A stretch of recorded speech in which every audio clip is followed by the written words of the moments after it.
بسم اللہ الرحمن الرحیم رب اشرح لی صدری ویسر لی امری واحلل عقدۃ من لسانی یفقہوا قولی۔ آج دوسری قسط ہے اس داستان کی، اور ہم کوشش کرتے ہیں کہ ہر قسط کو ایسے مرتب کریں کہ اگر آپ نے کسی بھی وجہ سے پچھلی قسط نہیں بھی دیکھی تو بھی آپ اس سے ریلیٹڈ ہی فیل کریں، غیر متعلقہ یا آئسولیٹڈ فیل نہ کریں۔ اور کوشش ہماری یہ بھی ہے کہ قرآن مجید کے جو مختلف صورتیں ہیں قرآن کی، اگر ان صورتوں کے ناموں کے پیچھے کوئی واقعات چھپے ہوئے ہیں تو ہم ان واقعات پہ اس رمضان میں بات کریں کہ یہ جو صورتیں ہیں وہ ہم جب بھی پڑھ رہے ہوں یا ان صورتوں کا نام سنیں تو ہمارے ذہن میں واقع ہو کہ اچھا اس سورہ کا یہ نام اس لیے ہے۔ تو ہم نے سورہ بقرہ سے آغاز کیا ہے، بقرہ یعنی گائے، اور اب تک کے واقعے کا ریکیپ یہ ہے کہ موسیٰ علیہ السلام اللہ کے نبی کلیم اللہ، اللہ تعالیٰ سے کلام کرتے تھے، کلام کرنے کے لیے کوہ طور جاتے تھے۔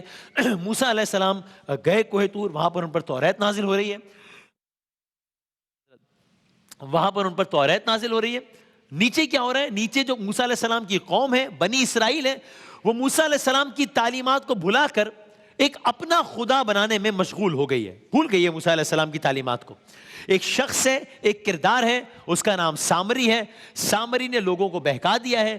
سامری کے کہنے پر لوگوں نے بچھڑا بنا کر اس کی پوجا کرنے کی تیاری کر لی ہے، اور لوگ خوشیاں منا رہے ہیں نئے خدا کی۔ یہ اب تک کی صورتحال ہے۔ اب آگے کیا ہوا آج سنیے۔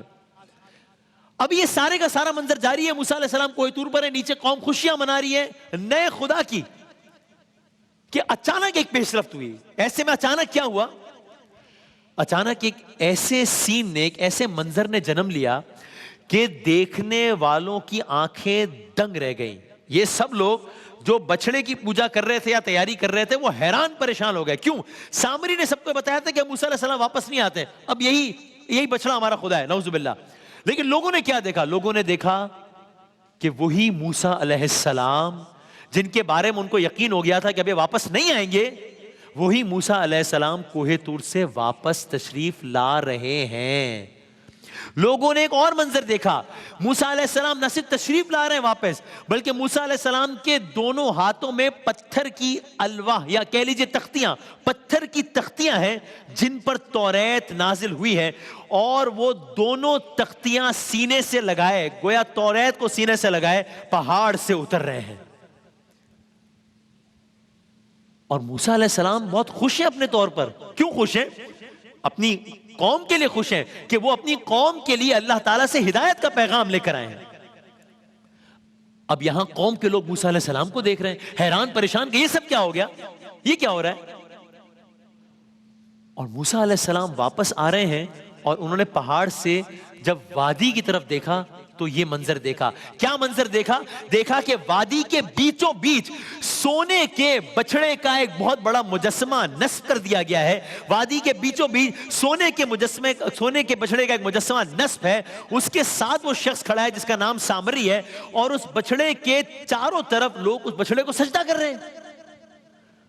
موسیٰ علیہ السلام اترے، لوگ موسیٰ علیہ السلام کو دیکھ رہے ہیں، موسیٰ علیہ السلام کے سامنے وہ قوم ہے، اور یہ سارے کا سارا منظر ہے، بچڑے کی پوجا ہو رہی ہے۔ موسیٰ علیہ السلام قوم کے قریب آ رہے ہیں، سب منتظر ہیں کہ موسیٰ علیہ السلام جب ہمارے قریب آتے ہیں، بنی اسرائیل منتظر ہے تو موسیٰ علیہ السلام اس پر کس رد عمل کا اظہار کریں گے۔ موسیٰ علیہ السلام آئے، قریب آئے، پہلا رد عمل کیا دیا؟ یہ سارا منظر دیکھ کر موسیٰ علیہ السلام جلال میں آ گئے۔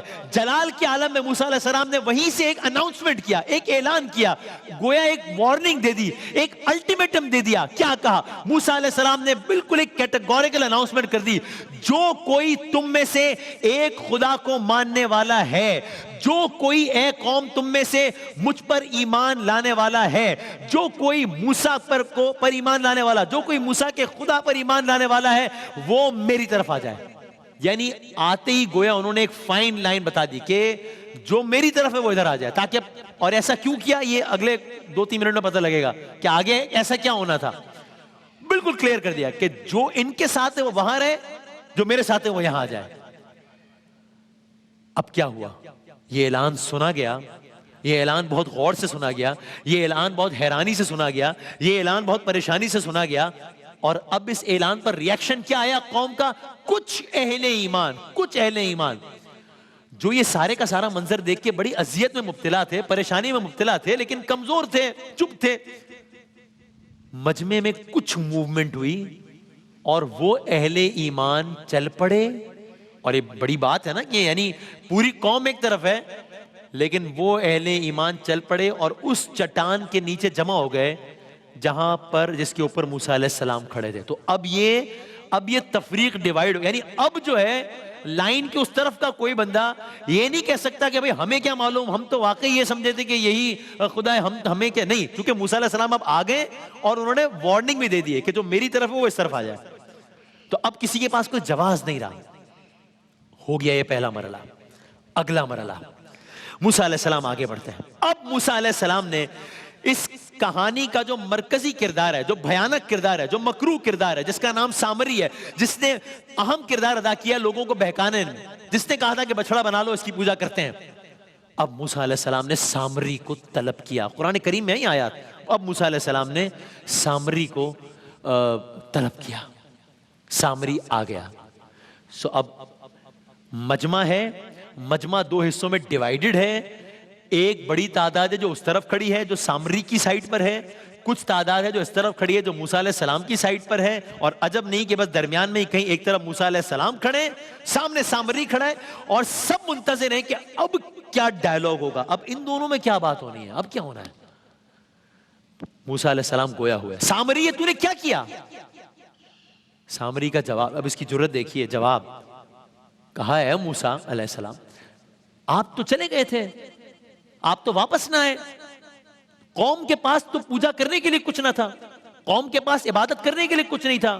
میرے پاس ایک فرشتے کے پیر کی مٹی تھی، میں نے وہ اٹھائی، اس سے یہ سونے کا بچڑا بنا لیا. لوگوں نے سونا جمع کیا، سب نے سونا دیا، ہم نے سونے کا بچڑا بنا لیا، اس پر ہم نے یہ مٹی ڈال دی. اب یہی ان کا خدا ہے، نعوذ باللہ، اب یہی ان کو جمع رکھے گا. اور میں نے تو یہ سب بڑی نیک نیتی سے کیا ہے. اب سامری کا گویا آفیشل سٹیٹمنٹ سامنے آ گیا ہے. ٹھیک، تو اب اس کے پاس بھی کوئی جواز نہیں ہے مکرنے کا، کیونکہ موسیٰ علیہ السلام نے اتمام حجت یہاں بھی کر لیا ہے. اس کو بھی پورا چانس دے دیا ہے اپنا نیریٹو، اپنا سٹیٹمنٹ دینے کا کہ یہ سب کیا ہے. تو اور اس نے بتا دیا دھڑلے سے کہ یہ ہے بھائی سارے کا سارا معاملہ. اب لوگ سامری کا جواب سننے کے بعد مزید حیران ہیں، مزید حیرت سے دیکھ رہے ہیں کہ اب کیا ہوگا. یعنی اب تو گویا سامری نے، اس بدبخت نے اتنی جرت کر لیا نا کہ پبلکلی چیلنج کر دیا موسیٰ علیہ السلام کے نیریٹو کو، چیلنج کر دیا کہ بھئی یہ ہے معاملہ.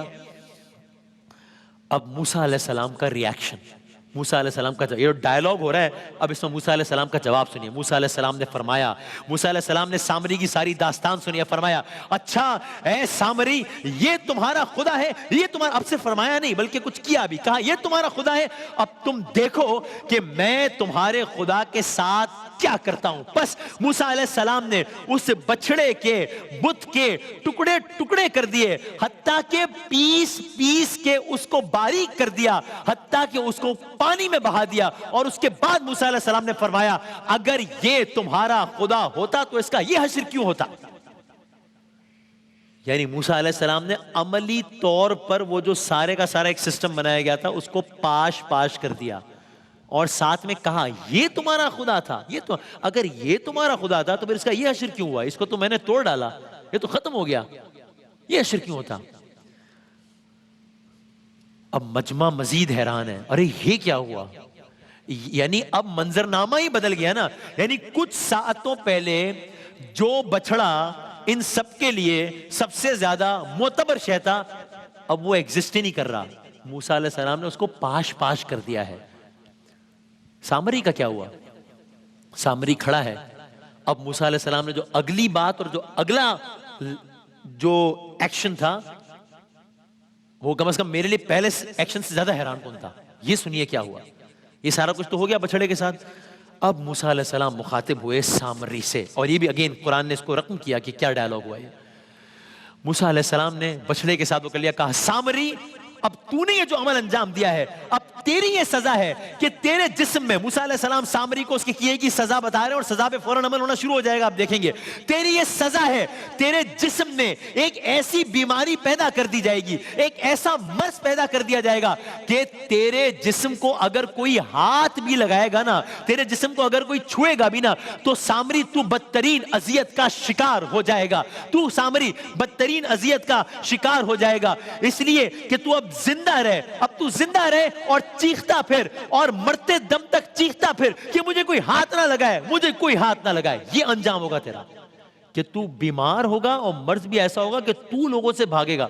انسان جب مریض ہوتا ہے تو اس کی تو خواہش ہوتی ہے کہ لوگوں کے پاس جائے، کنسول کرے، بات کرے، دل کا بوجھ ہلکا کرے، طبیب آئیں، حکیم آئیں. یہ کہا گیا موسیٰ علیہ السلام کی طرف سے. اور آپ سنیے کہ ایسا مرض ہوگا کہ تو چیختا پھرے گا کہ کوئی تجھے ہاتھ نہ لگائے. قرآن مجید کی آیت ہے ان تقولا لا مساس، تو کہے گا لا مساس، لا مساس، کوئی مجھے ہاتھ نہ لگائے، کوئی مجھے مس نہ کرے، کوئی مجھے نہ چھوئے. یہ قرآن کریم نے کہا لا مساس. سامری تو کہے گا. اور ایسا ہی ہوا، ایسا ہی ہوا. مرتے دم تک سامری اسی بیماری کا شکار رہا. تو اب سامری کا یہ انجام ہو گیا، بچڑے کا وہ انجام ہو گیا. قوم کا کیا انجام ہو گیا؟ جنہوں نے سونے کا بچڑا بنانے میں سامری کی مدد کی اور قوم کو گمراہ کرنے میں سب سے بڑھ کر حصہ لیا. موسیٰ علیہ السلام کے حکم پر ان سب کو قتل کیا گیا جو تعداد میں ہزاروں تھے.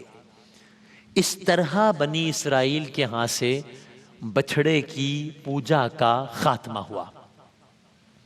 اب کیا ہوا؟ یہ تو ہم نے واقعہ عرض کیا ایک گائے یا ایک بچڑے سے متعلق. لیکن یہ قرآن کریم کا جو سورہ ہے، سورہ بقرہ، قرآن مجید کی سب سے بڑی سورہ. ہم سب کو اشتیاق، مجھے بڑا اشتیاق تھا جاننے کا کہ سورہ بقرہ قرآن مجید کی سب سے بڑی سورہ. یہ جو آیت ہے شہر رمضان الذی انزل فیہ القرآن، یہ بھی سورہ بقرہ کا حصہ. یہ بقرہ کا مطلب گائے ہے. اس کا نام کیوں ہے؟ اس واقعے اس سورہ کا نام یہ کیوں ہے؟ اس کے پیچھے جو کہانی ہے وہ کیا ہے؟ کل عرض کریں گے انشاءاللہ.